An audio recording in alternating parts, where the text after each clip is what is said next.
ajudar aqui para mim. E aí, galera? Tá? Então, a aula de hoje é uma continuação sobre resistores, tá? A gente vai continuar vendo, a gente começou a ver resistores no semestre passado, a gente viu alguns detalhes, né, sobre esses componentes que são tão importantes para a eletrônica, né, e para a eletricidade. Eu vou dar uma revisadinha assim nos conceitos fundamentais dos resistores, tá? E aí depois a gente vai passar a primeira lei, passar a segunda lei de Ohm, né, que são as leis que regem o comportamento desses dispositivos. E depois a gente vai falar um pouquinho sobre potência, né? Nós vamos aprender a calcular a energia elétrica da nossa casa, tá? Mas antes disso também, gente, eu vou repassar, né, novamente as diretrizes desse segundo semestre, já que a gente já viu isso no primeiro semestre, mas a gente vai dar uma repetida agora no segundo semestre para vocês relembrarem essas coisas, né? Que de repente fica aí alguma dúvida, fica alguma questão aí que vocês queiram rever, né? Queiram perguntar, queiram de repente dizer, professor, se a gente fizer assim, se a gente não fizer assim, de repente fica melhor. Bom, enfim, vamos, a gente pode ir conversando sem problema nenhum, tá? Basicamente, então, por enquanto, né? Até uma reunião que faremos em setembro, teoricamente seguiremos aí no modo remoto, tá? Então, nossas aulas são quinta-feiras, ali tá 8 horas, eu não sei por que eu coloquei 8 horas, se as nossas aulas são às 9h30, né? Então, aqui, vocês esqueçam aqui, 9h30, né? Então, nossas aulas, temos sempre esse encontro às 9h30, nas quintas-feiras. As aulas síncronas e assíncronas, como vocês muito bem sabem, né, a gente faz uma semana síncrona, outra semana assíncrona. As aulas, tanto síncronas como assíncronas, elas estão disponíveis lá no canal do YouTube, né? Vocês podem acessar lá, procurar pelo meu nome, Thiago Ávila, né? E vocês vão encontrar lá, Thiago Ávila Física, né? Põe três chaves de pesquisa. Vocês vão encontrar facilmente lá o canal, aí tem a playlist lá dos terceiros anos, as playlists dos terceiros anos, tá todas as aulas, tanto síncronas como assíncronas, tá? Eu geralmente coloco o link ali também no grupo de WhatsApp, assim que saem as aulas, tá?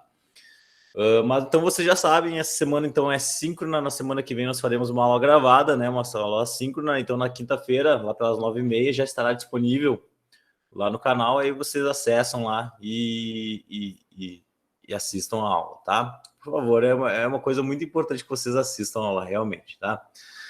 Galera, realização de chamada nas aulas síncronas e assíncronas, né? Então, ao final dessa aula, eu até não realizei aqui agora a primeira parte da chamada, mas são geralmente nas aulas síncronas 2 chamadas, tá?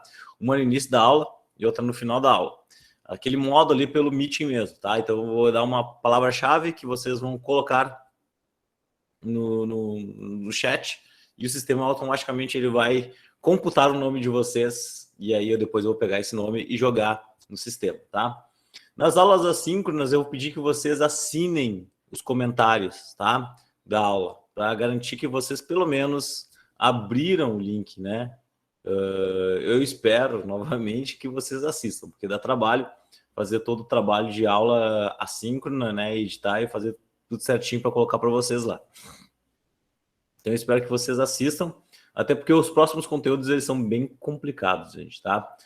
Não em termos matemáticos, mas em termos de compreensão da lógica, tá? Então, é importante que vocês assistam às aulas, porque muitas vezes só pelo livro ou só por alguma outra maneira, olhando pela internet, fica mais complicado de vocês compreenderem, tá? As atividades semanais valem ponto e presença, então as presenças elas estão ligadas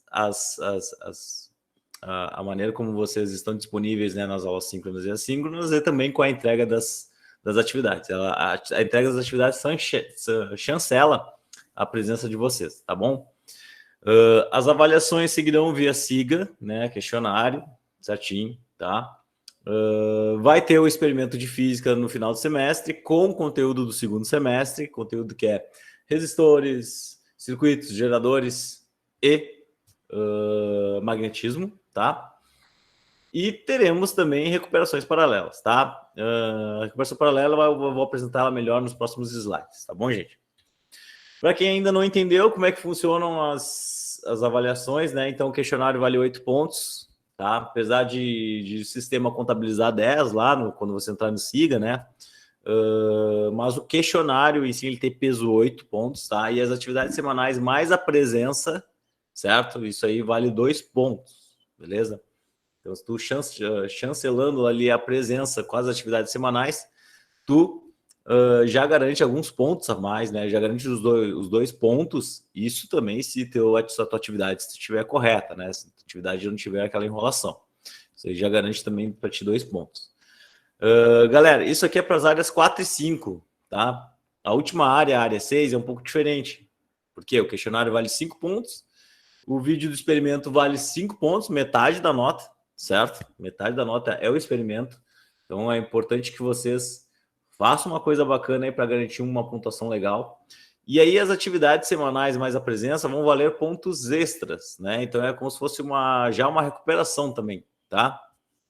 Então as atividades semanais na última área, elas são pontos extras que tu pode ganhar aí, entregando tudo certinho, né? Dentro do prazo. Pessoal, o importante é o prazo, tá?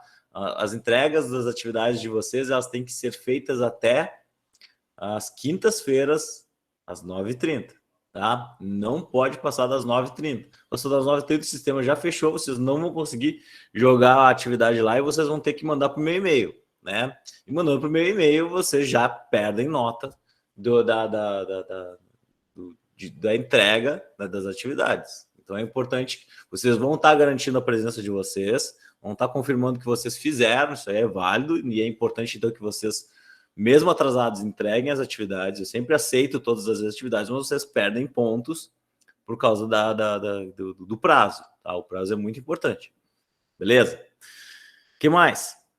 Galera, conteúdo programático do segundo semestre tá aí, ó. Então nós vamos falar sobre circuitos elétricos, a parte então de montagem de circuitos com resistores. Então a gente vai aprender a fazer circuito série, circuito paralelo, circuito misto e calcular os parâmetros desses circuitos, né? Calcular a corrente que passa por ele, calcular as DDPs, as diferenças de potenciais que tem em cada ponto do circuito, calcular a potência dissipada por um resistor. Então tudo isso aí a gente vai fazer, tá? É um trabalho bem braçal, mas é divertido, tá? Se vocês conseguirem entender a lógica, vocês vão ver que se torna tranquilo, se torna simples, né? A matemática não é pesada, a questão é entender a lógica de formalização desses circuitos, tá? A parte de geradores, né? Produção de energia elétrica, então é isso aí que a gente vai estudar um pouquinho ali, geradores, tá?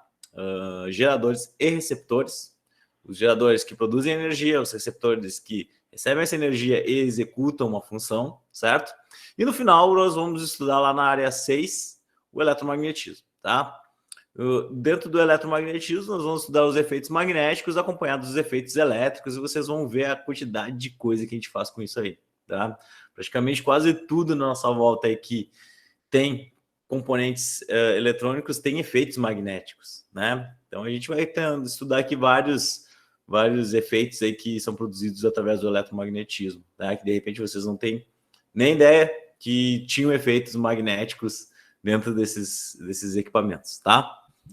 Beleza?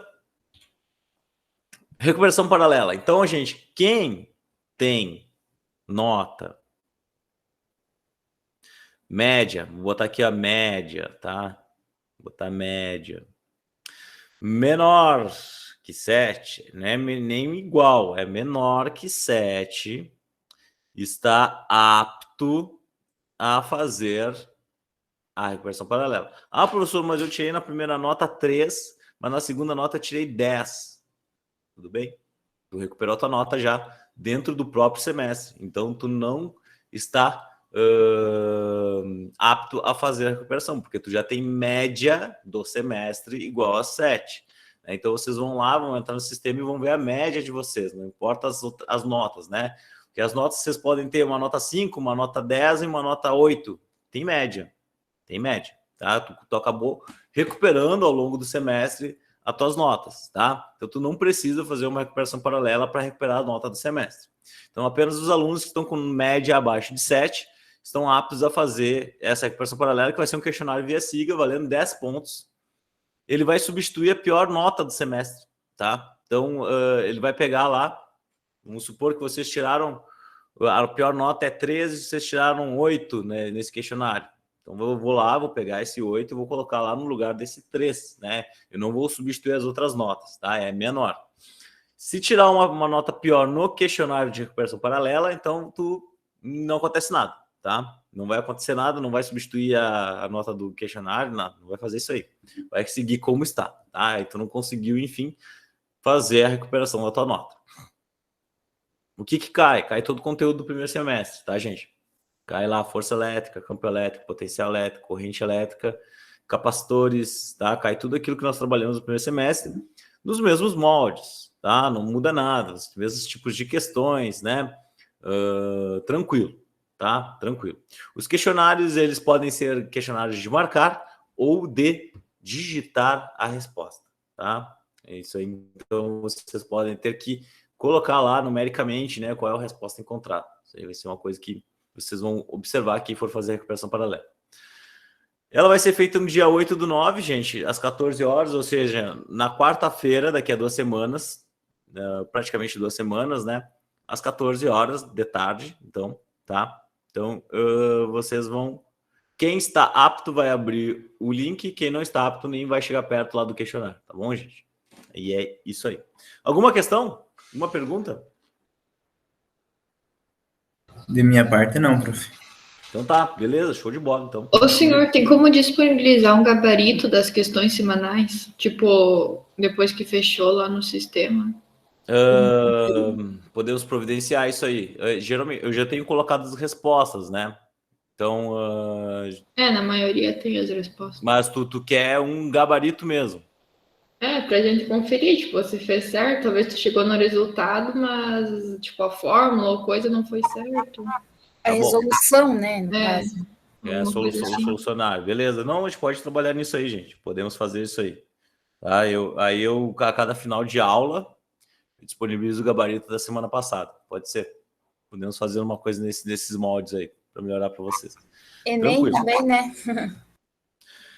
É isso aí? Então tá, gente. Seguimos. Hoje nós vamos trabalhar com esses carinhas aí, ó. Olha só que bonitinhos, né? Esses componentezinhos aí que estão aí, que vocês já devem ter visto alguma vez na vida, né? Principalmente quando equipamentos mais antigos, né? Porque os modernos, eles são mais integrados. Então, esses componentes, eles não costumam aparecer tanto. Se tu abrir um celular de vocês, vocês não vão ver um componente grande desse tipo aí no celular, mas numa TV, no monitor, no computador de vocês até podem aparecer alguns resistores, assim, de vocês conseguirem enxergar, tá? São equipamentos que se modificaram muito ao longo do tempo, mas eles são essenciais para a eletrônica, né?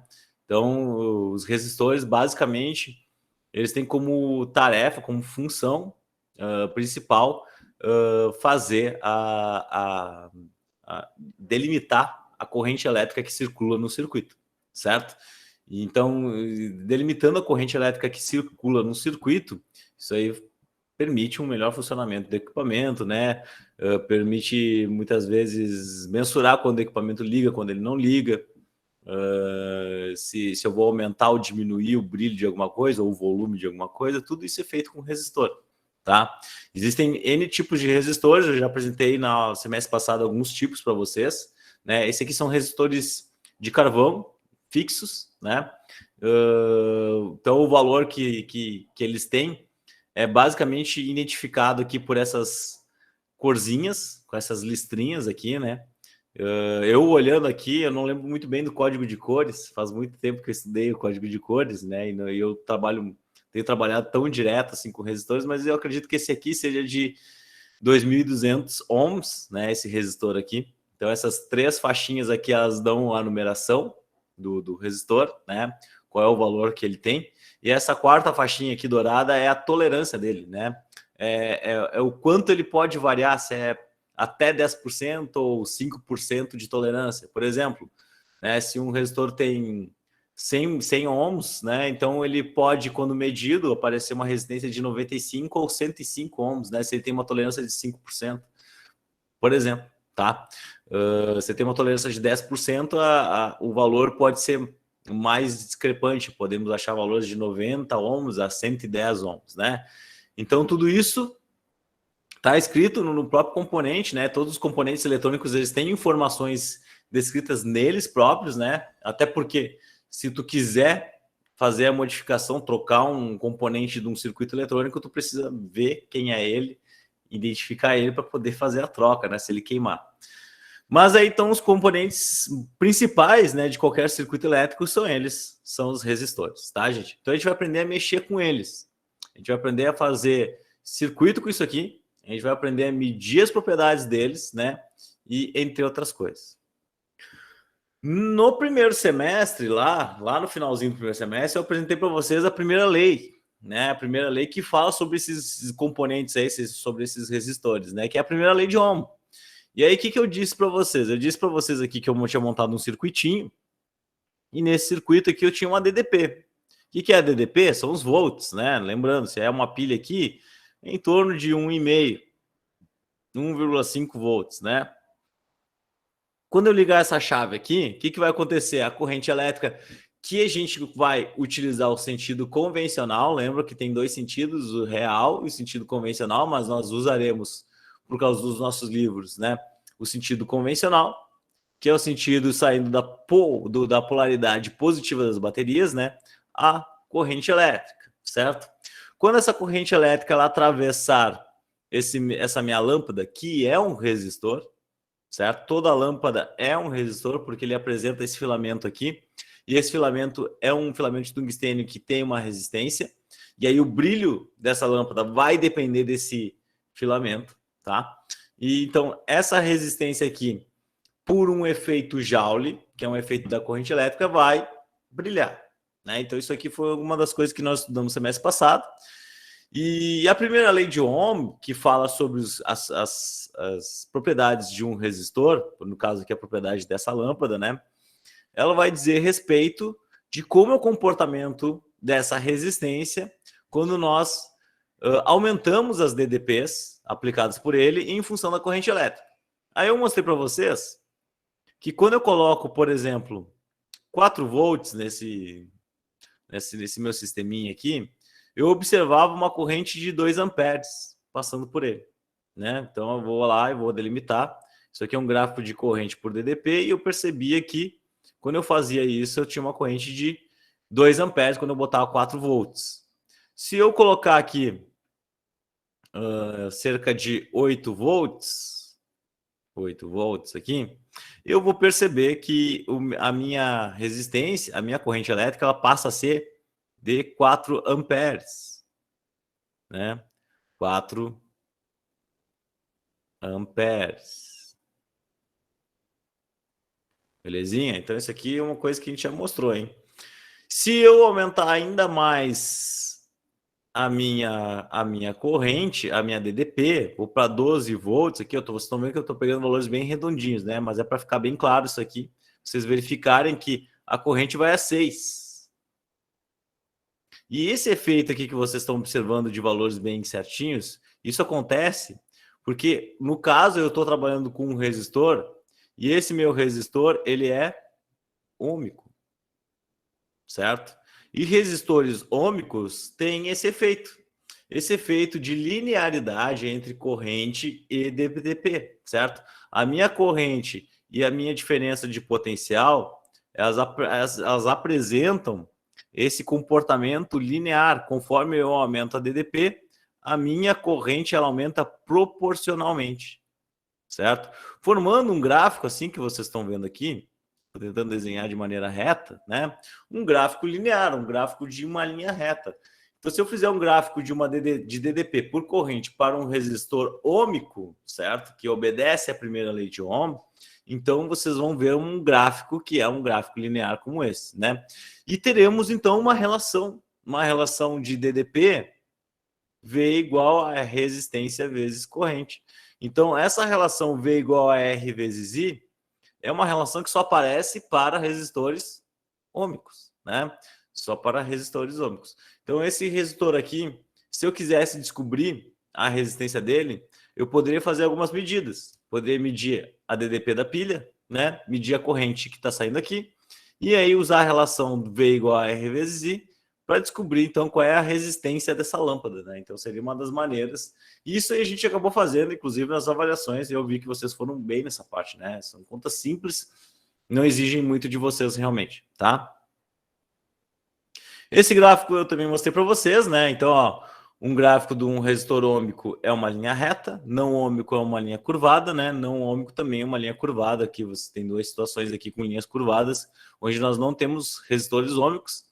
Aqui é um gráfico que eu mostrei para vocês, que é o gráfico do diodo, que é um componente eletrônico também muito importante, certo?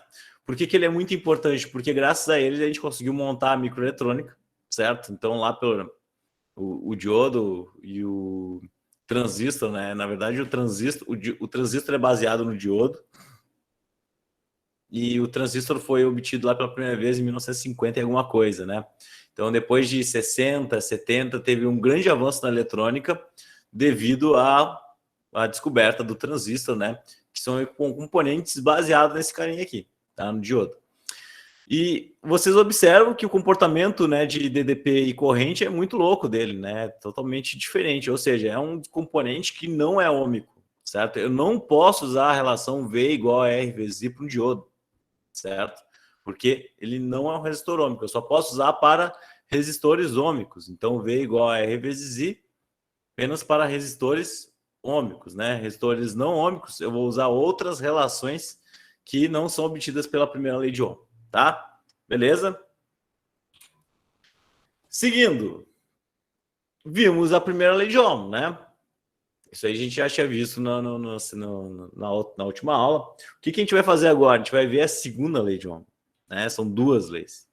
Então, a segunda lei de Ohm, que eu vou botar aqui, ó, segunda lei de Ohm, ela diz respeito a como obter a resistência elétrica de componentes como esse resistorzinho aqui, certo? A partir dos seus parâmetros geométricos, tá?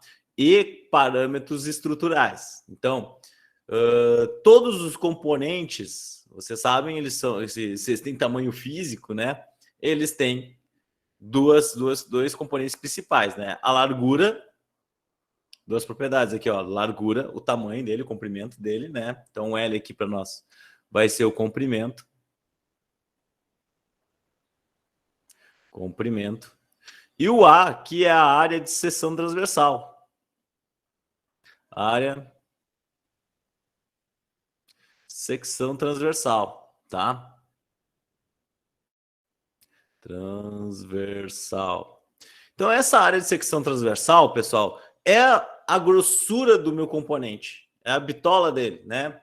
Então, quando eu vou analisar um componente elétrico, um resistor, eu posso ter uma ideia da sua resistência a partir do comprimento dele e a partir da grossura dele. Por isso que eu falei para vocês que as lâmpadas, se vocês pegarem uma lâmpada de 60 watts e uma lâmpada de 100 watts, essas incandescentes aí, né? Vocês forem agora lá no mercado e for dar uma olhadinha nas lâmpadas, vocês vão...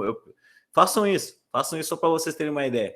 Vocês vão olhar para o fiozinho que está ali, o fiozinho de tungstênio, né? Vocês vão ver tamanhos diferentes e grossuras diferentes desses fiozinhos, porque essas lâmpadas de 60 watts e 100 watts, elas apresentam resistências diferentes, certo? Se elas apresentam resistências diferentes, elas têm que apresentar espessuras, né, e comprimentos diferentes também nos fios que compõem esse sistema, tá? Porque a resistência, ela depende desses parâmetros. Ela vai depender assim, ó, o comprimento. Vamos pensar o seguinte, olha só, vou fazer um desenho aqui. O que é resistência? Resistência é aquela propriedade dos componentes, tá? De resistir à passagem da corrente elétrica. Então, imaginem o seguinte, eu tenho um fio com este comprimento, certo? E eu tenho um fio com este comprimento aqui, certo? Vou chamar aqui de L2. Vocês acham aqui, ó, que a corrente elétrica ela vai ter mais dificuldade de atravessar esse componente aqui ou este componente menorzinho aqui, certo?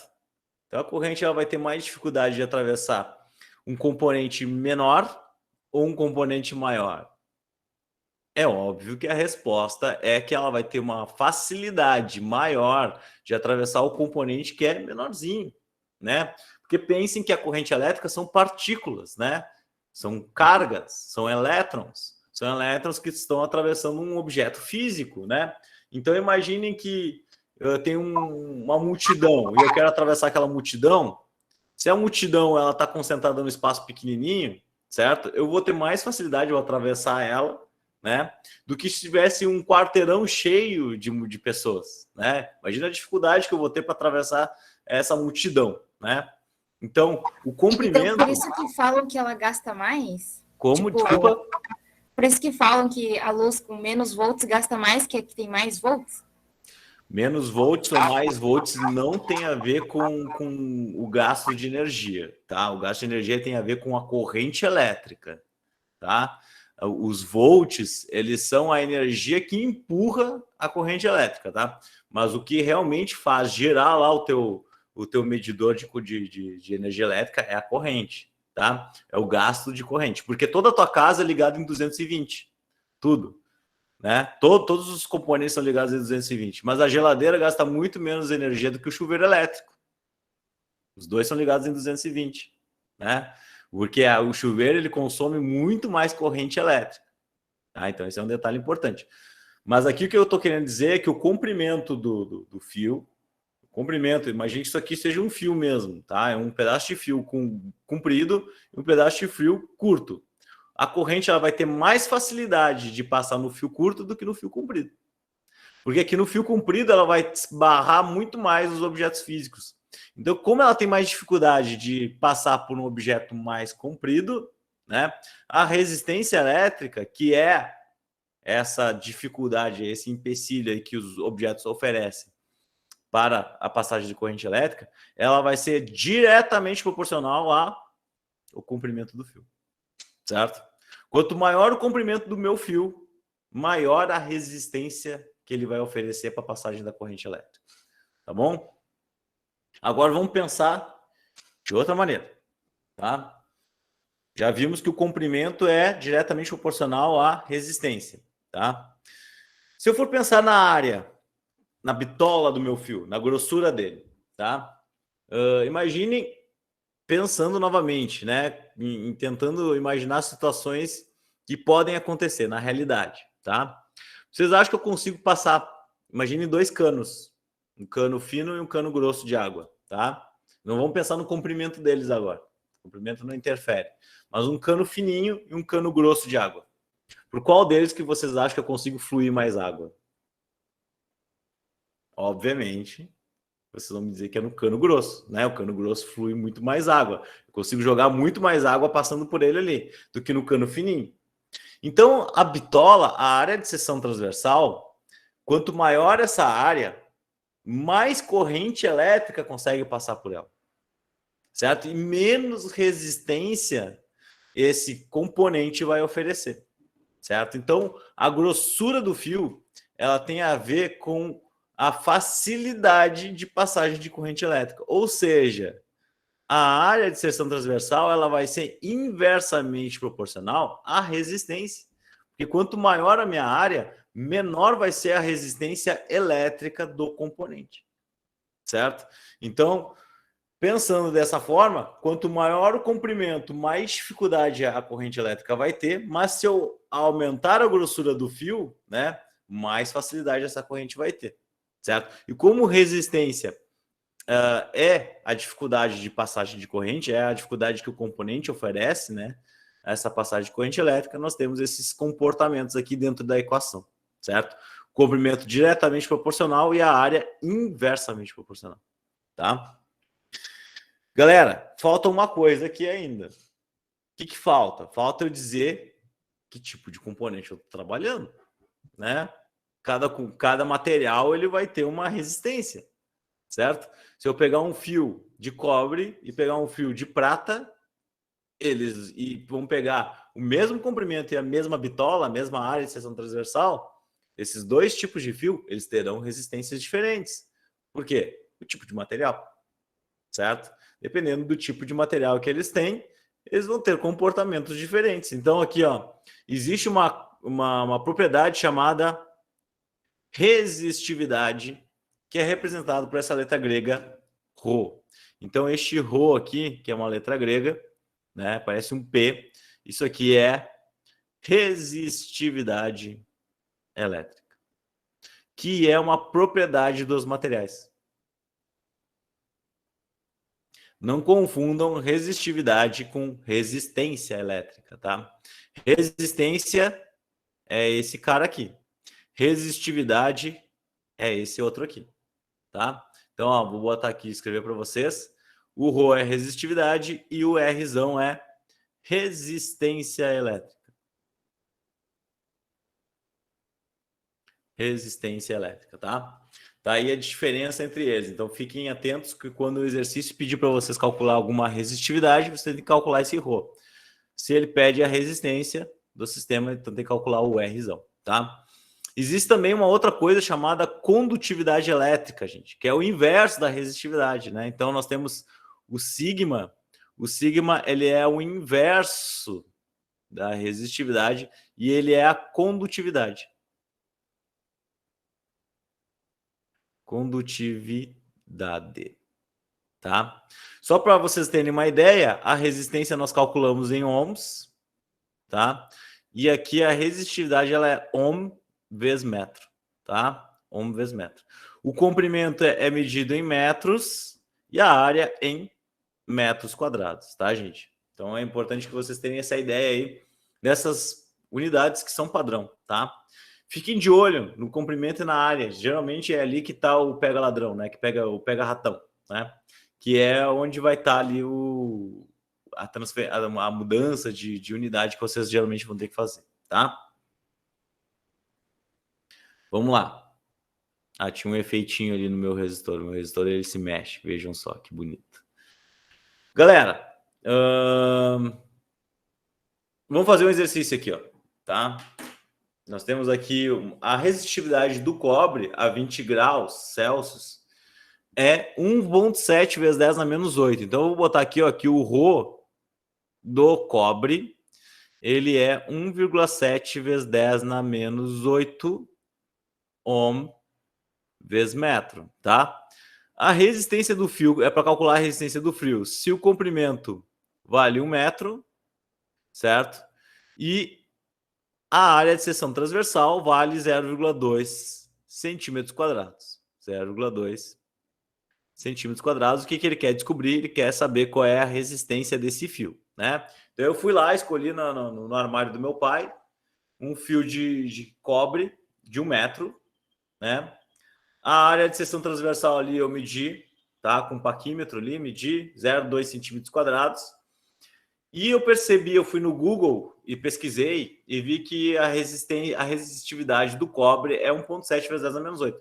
Esses valores de resistividade vocês encontram com uma pesquisa rápida no Google, muito fácil, tá?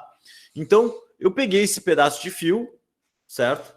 E eu quero saber qual é a resistência dele. Porque eu vou ligar numa tensão de 220 volts, eu quero saber qual é a corrente que vai passar por ele, tá? Beleza? Vamos ver isso aí, então. Para calcular a resistência, eu preciso de todos os componentes. Eu preciso de resistividade, comprimento e área, certo? Mas eu preciso que todos eles estejam em metros, né? E temos um carinha aqui que não está em metros. A área, certo? A área de secção de transição. O que eu vou fazer? Eu vou transformar ela em metros, né? Vamos montar aqui a tabelinha. Metro quadrado, decímetro quadrado, centímetro quadrado, né? Então aqui monta a tabelinha bonitinho. Vocês já estão cansados de fazer isso aqui desde o primeiro ano do ensino médio, fazendo comigo essa tabela, né? Então, esse fio ele tem 0,2, olha só, a vírgula está lá no centímetro, né, gente? Eu tenho que trazer essa vírgula lá para o metro quadrado, ó. Beleza? Então, qual é a resposta disso aqui? Então, isso aqui é 0,00002 metros quadrados. Ou transformando em base 10, né? 2 vezes 10, 1, 2, 3, 4, 5, na menos 5 metros quadrados. Tá aí, tá? Então, transformamos esse valor aqui em metros quadrados, está tudo certo. Então, agora eu posso calcular a resistência desse fio, né? A resistência desse fio, então, ele vai ser 1,7 vezes 10 na menos 8, vezes 2 vezes 10 na menos 5. Opa, 2 vezes 10 na menos 5 é embaixo. Vezes 1 metro, aqui é 1. Vezes 2 vezes 10 na menos 5. Agora sim. Qual é a resistência desse fio? Vamos ver. A resistência desse fio é 1,7 expoente na menos 8 divididos por 2 expoente na menos 5. Então, isso aqui é 800. É uma resistência bem baixa, hein? 850 vezes 10 na menos 6 ohms. Galera, fios como esses que tem nas figurinhas aqui que vocês estão vendo, costumam ter resistências baixas mesmo. Por quê? Por que eles costumam ter resistência baixa? Porque quando eu coloco um fio num circuito, eu não quero que ele interfira no meu circuito, né, propriamente dito. Eu quero só que ele faça uma ligação. Eu quero que ele faça um caminho elétrico sei lá, vamos pensar numa extensão de tomada, né? Quando tu liga uma extensão de tomada, tu não quer que a tomada ela influencie, a extensão influencie no teu circuito que tu tá ligando, né? Vamos supor que vocês estão ligando para carregar o celular de vocês. Vocês não querem que essa extensão ela modifique alguma propriedade do carregamento ali, do carregador do celular de vocês. Vocês só querem fazer uma ligação, só querem aumentar o tamanho lá para ficar mais fácil de vocês acessarem, né? É isso. Então, por isso que geralmente são escolhidos materiais que oferecem pouca resistência mesmo, certo? Então, 1 metro de fio de cobre com essa área de seção transversal que é bem pequenininha, né, 0,2 centímetros quadrados, oferece uma resistência muito baixa mesmo, né? Então, pensando nisso, se eu ligasse, fizesse um curto-circuito, olha só o que eu vou fazer aqui, gente. Se eu ligasse esse fio de cobre, desse um curto-circuito. O que é um curto-circuito? Pegar esse fio de cobre e ligar ele direto na tomada. Ligar aqui, ó, na rede. Esse símbolo aqui é o símbolo da rede alternada da casa de vocês. Então, se vocês observarem um símbolo assim, isso aqui significa 220 volts alternado, que é a rede da nossa casa. E ligássemos esse fio aqui diretamente na tomada, olha só o que vai acontecer, gente. Tá? Vai sair uma corrente elétrica aqui, certo? E qual será o valor dessa corrente elétrica? V igual a R vezes I, né? O fio de cobre é um resistor ôhmico. Então, isso aqui vai ser 220, que é igual a 850 vezes 10 na menos 6, vezes I, né? O I fica aqui, passa 220, passa esses 850 divididos, 850 vezes 10 na menos 6. Vejam só que mágica nós vamos fazer aqui, ó. Se vocês ligarem o fio de cobre diretamente na tomada, olha o que vai acontecer. 220 divididos por 850 expoente na menos 6. Isso aqui dá um valor de 200 vou dar uma arredondada, tá? 259 vezes 10 na 6 amperes. Sabe o que é isso aqui, gente? Esse valor aqui? Lembram? A gente toma choque com 10 miliamperes. 259 vezes 10 na 6 amperes, a gente derrubou a energia da quadra inteira. Tá? A gente derrubou, caiu tudo. Tá? E se a gente não queimar as ligações elétricas da nossa casa, a gente está no lucro. Tá? Então nunca façam isso, olha só. O que acontece quando eu pego um fio de 1 metro de cobre e ligo diretamente na tomada, né? Num curto-circuito. Pego as duas ponteirinhas dele e ligo ali. Eu derrubo a energia da quadra, né? 259 vezes 10 na 6 amperes. Eu praticamente estou colocando fogo na minha casa, tá? Porque lembram que o efeito Joule, ele aparece um efeito da corrente elétrica. Então, uma corrente muito alta como essa vai gerar um efeito Joule estrondoso, né? O efeito Joule é o efeito térmico, é o efeito de temperatura, certo? Se eu aumentar a temperatura dos fios, os fios vão pegar fogo. Eu estou colocando fogo na minha casa. Então, jamais façam isso, tá? Jamais estão fazendo uma bomba relógio na quadra da casa de vocês, tá, gente? Beleza? E sem dizer que o risco que vocês teriam, né, de fazer uma coisa dessa é gigantesca. Esse tempo eu vi, assim, eu nem consegui ver, né, gente? Às vezes o pessoal coloca umas coisas muito bizarras, alguns vídeos aí que não são legais, a galera quer se aparecer na internet, né? E eu vi um cara colocando, né, um pedacinho de ferro ligando na tomada, obviamente que ele toma um choque federal e, se não me engano, ele não conseguiu derrubar a energia da casa porque o fiozinho era tão fino que ao colocar o fio ali, ele estava segurando ainda a cabeça de porongo, né? Ele colocou o fiozinho ali e o fiozinho já arrebentou por causa que a temperatura foi tão alta, né? Que já automaticamente ele se arrebentou.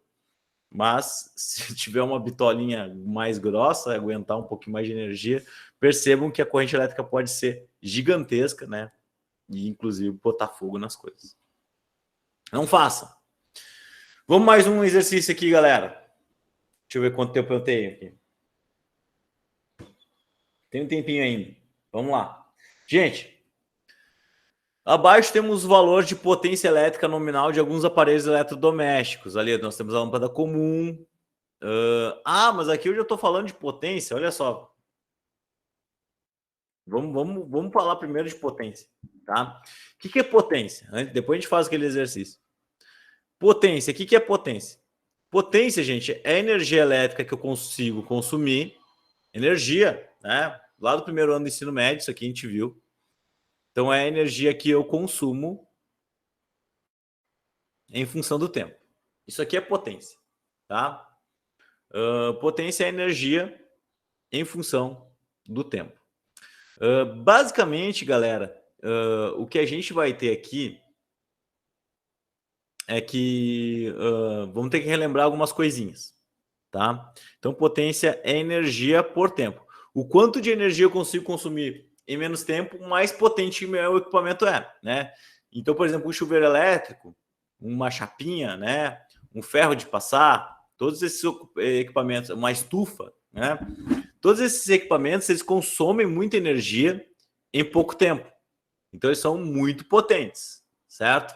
Então, ó, chuveiro que tem 5.000 watts, né? Lembrando que a unidade de medida de potência é o watt, certo? Ele consegue consumir, então, muita energia em pouco tempo, certo? Se eu deixar ligado lá meu chuveiro muito tempo, a conta de luz de vocês vai nas alturas, tá? Se eu deixar ligado uma estufa, agora já passou os dias mais frios, né? Se eu deixar ligado uma estufa por muito tempo, a energia elétrica vai lá nas alturas, tá? Então, potência é energia consumida por tempo.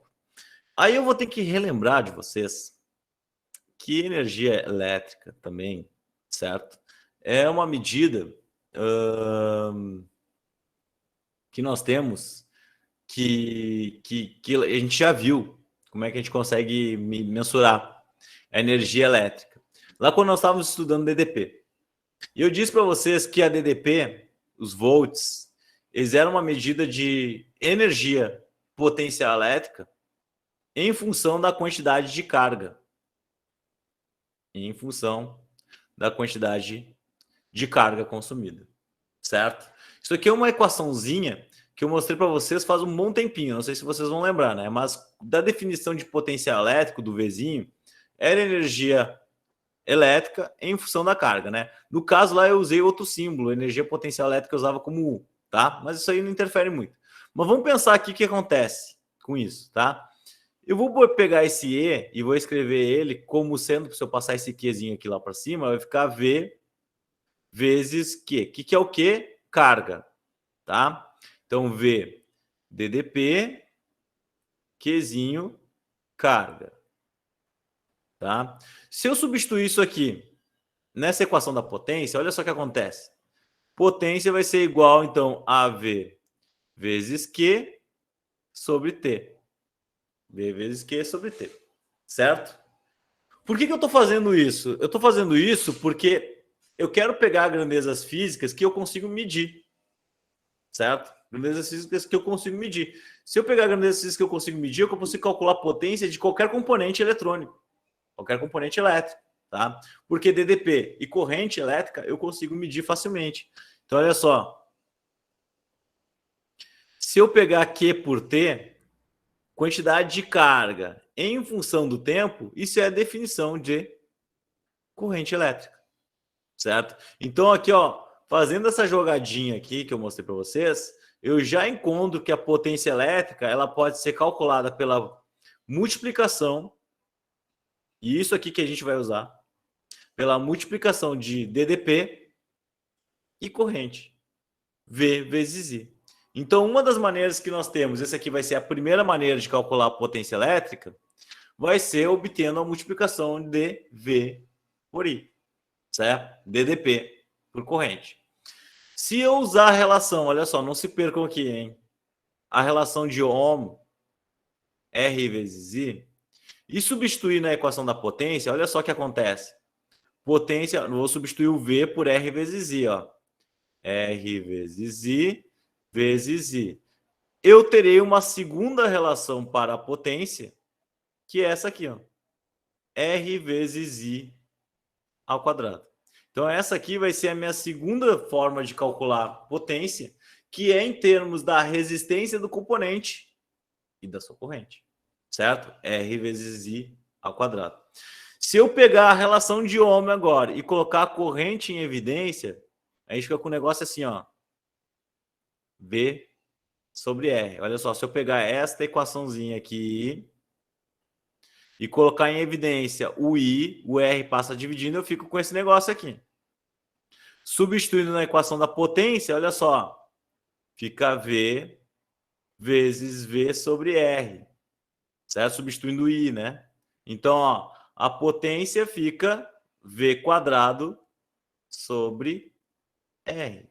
Então, essa aqui é a terceira forma que eu tenho de calcular a potência. Então, eu tenho 3 equações que me possibilitam calcular a potência elétrica de qualquer componente eletrônico. Se eu tiver DDP e corrente. A segunda forma, se eu tiver resistência e corrente elétrica. E a terceira forma, se eu tiver DDP e resistência. Tá? Se eu tiver tensão e resistência, eu uso aquela terceira forma ali. Então percebam que potência elétrica é o consumo de energia que eu tenho, consumo de energia em função do tempo, tá? E se eu tiver a potência, eu vou mostrar para vocês isso, calcular a energia elétrica da nossa casa, tá? Então calma um pouquinho aí, que eu vou mostrar para vocês como é que se faz isso. Galerinha, então olha só, para fazer esse exercício aqui, esse aqui, se não me engano, é um exercício do nosso livro, tá? Nós temos ali a potência nominal de cada componente. Ó, 60 watts, computador 120, ferro de passar 1.200, chuveiro 4.800 watts. Percebam que o ferro de passar e o chuveiro são os que têm maior potência. Vocês são os que têm maior potência, são os que consomem mais, tá? Ele pergunta a intensidade da corrente utilizada pelo computador quando ligado a 127 volts. Então, a primeira pergunta é qual é a corrente que passa pelo computador quando ele é ligado a 127 volts. Galera, quando a gente vai comprar um eletrodoméstico, o que a gente olha é quanto de potência ele tem. Isso é uma informação que sempre vem na capa do equipamento, né? Tu olha lá, comprou ele, tô até vendo aqui se tem alguma coisa que eu não tenho uma caixa de nada aqui, mas na caixa sempre diz qual é a potência do equipamento. Certo? Então, isso é uma informação muito importante, porque ela vai te dizer o quanto de energia esse objeto consome, se ele é consumista ou se ele não é muito consumista, não. Então, por exemplo, no caso do computador 120 watts, a gente vai usar aqui, ó, a equação, a primeira definição de potência, V vezes I, porque eu tenho 120 watts de potência, eu estou ligando ele em 127 volts, e eu quero saber qual é a corrente que ele consome. Percebam que ele não vai consumir muita corrente, não, ó. 120 por 127, faço os 127 divididos, né? Eu vou ter, então, que a minha corrente consumida pelo computador, ó, é de 0,94 amperes. Então, esse cara aqui consome 0,94 amperes de corrente elétrica, tá? É uma corrente considerável? É, mas nem é de perto próximo do chuveiro. Olha só, o chuveiro, quando ele é ligado em 220 volts, como vocês estão vendo ali, que é a pergunta da letra B, vamos ver quanto que ele consome, ó. Chuveiro em 220, a potência dele, vou usar a mesma equação, ó, V vezes I, certo? A resistência do chuveiro ligado a 220 dissipando sua potência máxima. Então ele quer saber qual é a corrente, né? Então, ó, 4.800 watts de potência. Quando ligado em 220 volts, eu quero saber qual é a corrente, certo? Então vai ter 4.800 divididos por 220. Corto os zeros aqui, né? Eu vou ter minha corrente. A corrente elétrica consumida por ele é 480 por 22. 21,81. 21,81 amperes. Olha só, gente, esse resultado aqui. Estão vendo ele? 21,81 amperes. 21 amperes é corrente pra caramba. É muita corrente, tá? E percebam que quando eu falei em disjuntores para vocês, né? O que é o disjuntor? Disjuntor é aquele equipamento que fica lá no canto da nossa casa, num painel, certo? E esses disjuntores, eles são ligados e desligados, né, para proteção. E geralmente esses disjuntores eles são de 20, de 30 ou de 40, até de 50 a gente encontra, tá? Mas em casa, em residência, geralmente 20 e 30. Imaginem que uma corrente de 21 amperes, eu preciso colocar um disjuntor de proteção de 30, né, ou de 25, porque senão ele desarma quando eu ligo o chuveiro na potência máxima dele, né? Então percebam que quando eu vou construir um circuito de proteção para uma casa, eu vou colocar disjuntores e eu preciso geralmente de um disjuntor específico para uma casa, para o chuveiro da casa, né? Porque senão, ó, se eu ligar o chuveiro e a mãe de vocês ligar a batedeira ou ligar o liquidificador, ou o pai de vocês aí ligar a furadeira ou qualquer outra coisa, vai desarmar a tensão da casa, tá? Por isso que eu preciso de disjuntores específicos. Se vocês têm na casa de vocês aquela situação de que alguém entrou no chuveiro e tem que desligar todas as outras coisas da casa, é porque temos um problema de ligação elétrica aí. Não temos uma rede específica para o chuveiro, tá? Vocês estão vendo aqui que o chuveiro consome muito. E ele precisa de uma rede específica para ele, tá? Beleza, gente? Alguma dúvida? Algumas vezes acontece, a gente observa, alguém liga o chuveiro e a luz da casa dá uma diminuída, né? É normal também. Vamos mais um exercício. Gente, vamos calcular a energia da casa aqui. Como é que a gente calcula a energia da casa? Tá? E aí eu vou mostrar isso aí para vocês. E aí estamos liberados da aula de hoje, tá? Esse exercício, para quem faz Enem, quem está planejando fazer Enem esse ano, sempre cai. Sempre cai um negócio desse aqui, gente. É um ano sim, um outro ano não. Ou 2 anos sim, um outro ano não. A gente nunca sabe, mas é um exercício que é muito comum, porque é um exercício do dia a dia, tá? Então vamos aprender a fazer ele aí, porque depois nas atividades vai ter exercício desse tipo para vocês fazerem. Então olha só, nós temos uma geladeira do tipo Frost Free, tá? Que é as geladeiras que não juntam gelo, teoricamente. Eu tenho uma geladeira Frost Free aqui, mas ela costuma juntar gelo, né? Ela tem um problema que eu não sei o que acontece. Então olha só, uma geladeira do tipo Frost Free diminui o consumo de energia, pois evita o acúmulo de gelo no congelador, né? Teoricamente. Suponha que em uma dessas geladeiras circula uma corrente de 0,5 amperes. Vamos botar aqui, ó. A corrente que circula nela é 0,5 amperes, tá? Quando ligada numa tensão de 220 volts, tá? Funcionando 5 minutos a cada hora, qual seria o consumo diário de energia dessa geladeira? Galera, vocês estão vendo que tem tempo aqui, né? Por quê? Potência é energia por tempo. Então, se eu quiser saber quanto de energia esse cara consome aqui, eu tenho que escrever que a energia é a potência que esse cara tem vezes o tempo que ele está ligado. Perfeito? Tranquilo, né? Só que o que acontece? Vamos atentar aqui as unidades. A unidade de energia é o joule, certo? A unidade de tempo é os segundos. Tudo isso para gerar o watt, porque o watt é joule por segundo, certo? Então eu preciso deixar essas unidades dentro desse padrão para que as coisas deem certo, para que eu consiga saber qual é a energia gasta por essa geladeira, tá? Então é isso que eu vou fazer, olha só. A minha potência vai ser V vezes I, certo? Então vamos fazer a letra A aqui, V vezes I. Então a potência vai ser 220 vezes a corrente, que é 0,5. Então a minha potência vai ser aqui, ó, 220 vezes 0,5, isso aqui é 110 watts. Então a minha geladeira tem 110 watts de potência, certo? 110 watts de potência. Ela é ligada 5 minutos a cada hora, tá? 5 minutos por cada hora. Se eu traduzir que temos 24 horas num dia, então a gente vai ter 5 vezes 24, a gente vai ter 120 minutos dessa geladeira ligada. 120 minutos por dia,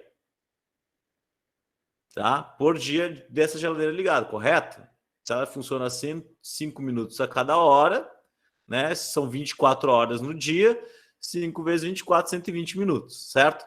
Mas eu preciso passar esses 120 minutos para segundos, porque para obter energia em joules. Então o que eu vou fazer? Se 1 minuto é 60 segundos, certo? 120 minutos serão X. É basicamente só multiplicar 120 por 60, né? Então, 120 vezes 60, isso aqui dá 7.200 segundos. 7.200 segundos. Então, a minha geladeira, ela fica ligada por dia 7.200 segundos. Então, qual é a energia consumida por ela? A energia consumida por ela é a potência, que é 110 watts, vezes esses 7.200 segundos. Então, a minha energia vai ser 110 vezes 7.200. Isso aqui dá 792 vezes 10 na 3, vezes 10 na 3 joules. Ou, então, eu poderia escrever 792 quilojoules, tá? Quilojoules de energia. Então, essa aqui é a energia consumida pela minha geladeira em um dia. Tranquilo? Beleza, né?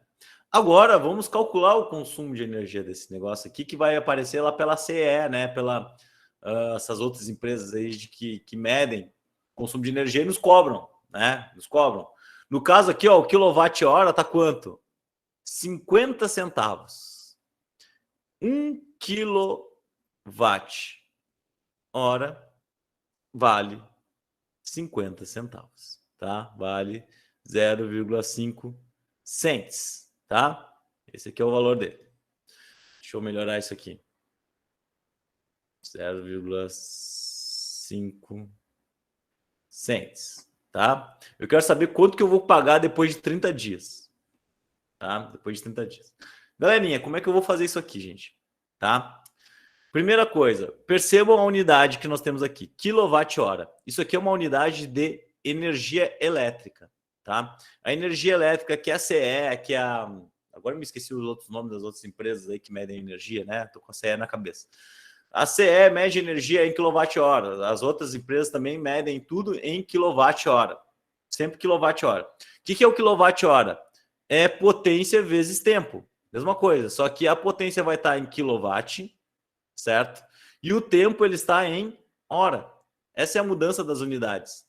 Aqui não está, a potência não estará em watts, ela estará em quilowatt e o tempo não estará em segundos, estará em horas.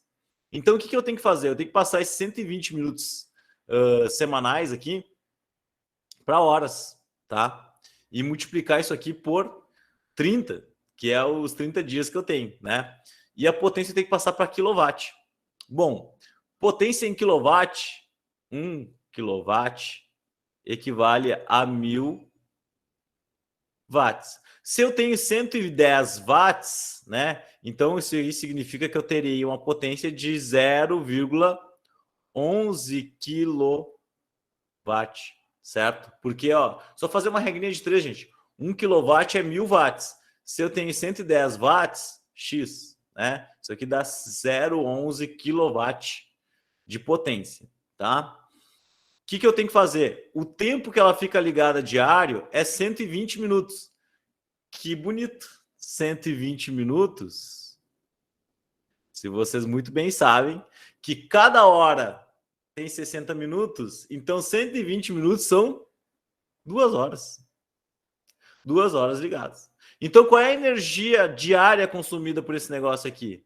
É 0,11 kW vezes 2 horas. Então, esse negócio consome aqui, ó, 0,22 kWh por dia. Por dia.